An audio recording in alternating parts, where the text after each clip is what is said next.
Hello there and welcome to this week's edition of the Constitution with me, Wezi Kasambala. This week I want us to talk about an issue which is pretty serious, and it's something that we discuss a lot of the time, but perhaps maybe we don't give it as much attention as we could, and that is the issue of child labor. I mean, it also in a lot of ways relates to the idea of child trafficking as well, but specifically today we want to understand it as child labor.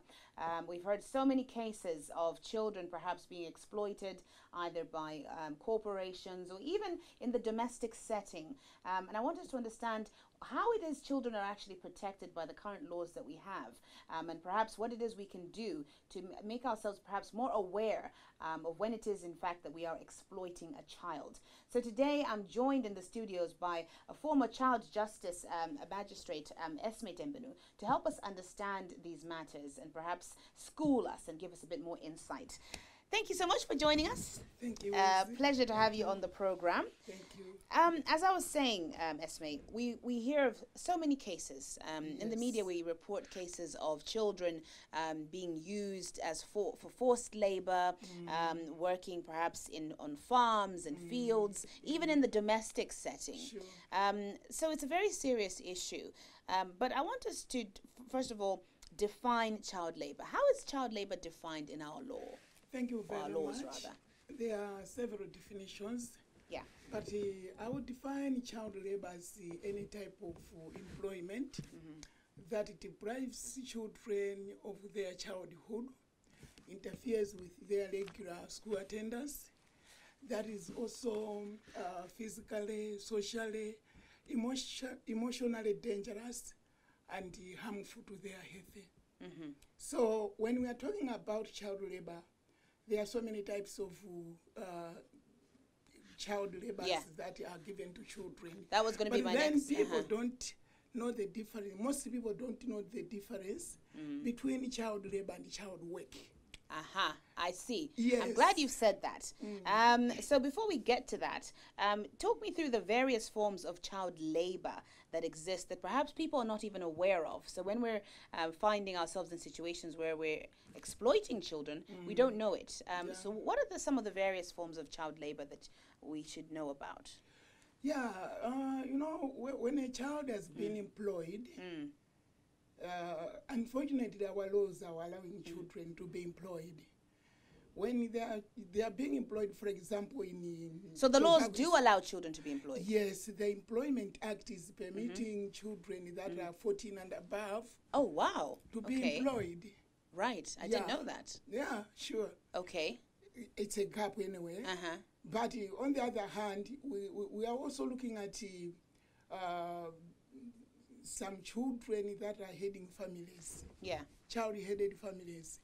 If this law can be amended or reviewed, it means those children who are heads of families will be facing problems to fend for their siblings. Yeah, but then on the other hand, there are some parents and guardians who, instead of fending for their children, they are sending their children to be working and bring the proceeds to them. Yeah. For example, there are some children that are employed in tobacco estates, in homes, in factories. Even when you send a child to be doing piecework on the street, that is also child labor. So basically what I would say is that there's this type of child labor that interfere with the education of the child. Okay. For example, you have employed a child in your house to be doing household chores, but you are not allowing that child to be going to school because just because Niwanchito is an employee, you are interfering with his or her right to an education. So let me ask you this, Esme. I'm sure viewers at home would probably be curious as to the answer to this question as well. So if in fact someone employs, and I'm using the term employ very carefully because I don't even know whether we can call it employment if it's an offense. But if someone solicits the services of a child in their home, but they allow this child to go to school, is that okay? Is that legal? If the child can go, or is that not okay? One, you have to look at the age of the child. Yes. If that child is 15, 16, 17. Yeah, then that's fine. That's fine. Okay. So long he's given child work. So long after performing the child work, he's paid as per the government standards of paying housemates. Right. So long you are giving that child work that is not hazardous to his or her life. I'll give you an example. Okay. A woman has employed a boy child aged 15. Then during your messes, you are giving your panties, whatever, to that boy to be cleaning them. That's inappropriate. For you. Your husband's pants being washed by a child housemaid. Who is a boy, who's male. Who is a boy. That is hazardous to his life, because he will be affected emotionally and psychologically. Psychologically, yeah. And again, if he, for example, these days there's this killer disease, HIV/AIDS. Yes. You have your panties. Yeah. Your pants, which have blood. You are giving those pants to that employee, that housemaid, whether it's a boy or a girl. Yeah, you're putting them at risk. You are putting that child at risk. Okay. So you talked about the, child work, but I guess this is where it becomes a problem, Esme, isn't it? What constitutes work befitting a child? How do people know this? When people are in their homes watching this and they're asking themselves, okay, what work is appropriate for a child? How can one make that determination? Child work has also to be given to your own children. Okay, but some people also give too much work to their children. That are, imposing or giving child their own children work that is hazardous to their well-being, development, life. Yeah, so when we are saying child work, I'll give an example of a home setup. Yeah. You have eaten your breakfast, you are asking the children to go and wash the cups of tea, clean the kitchen. Okay. That is child work. Right, because it's not dangerous. You are teaching your child while young to know how to clean his or her pants. That is child work. You are teaching your child to be sweeping the premises and the like. That is child work. Okay. But if you tell your own child or an employee to say from 6 o'clock in the morning, some even say from 4 a.m., you take a hoe, go to the garden. After gardening, make sure you don't knock off at 12, but maybe 4 o'clock. That poor child comes home very tired, very weak. He or she wants to eat. You are saying, no, this is not your house. You have to do that, clean the house, clean the plates, do this and that. That is child labor. Okay. Because that child will be affected emotionally or psychologically, physically. He or she will not grow healthy the way other children do. Okay. But isn't our problem... His or her thinking capacity will be interrupted. All right. Esme, but I guess the problem then is in our laws and in our Constitution, is there anything that makes it clear what constitutes the right kind of work for children? Is there any legislation that makes it clear? There isn't, is there? Yeah, sure. It doesn't define the kind of work you can give to a child, does it? For example, the Malawi Constitution. Yeah. The Malawi Constitution should be Section 27, if I'm not wrong. Is prohibiting any work that is, it's talking about slavery, servitude, which is trying to tell us that we should not give our children work that will be interpreted as slavery. Okay. That's the Constitution. That's what it says, yeah.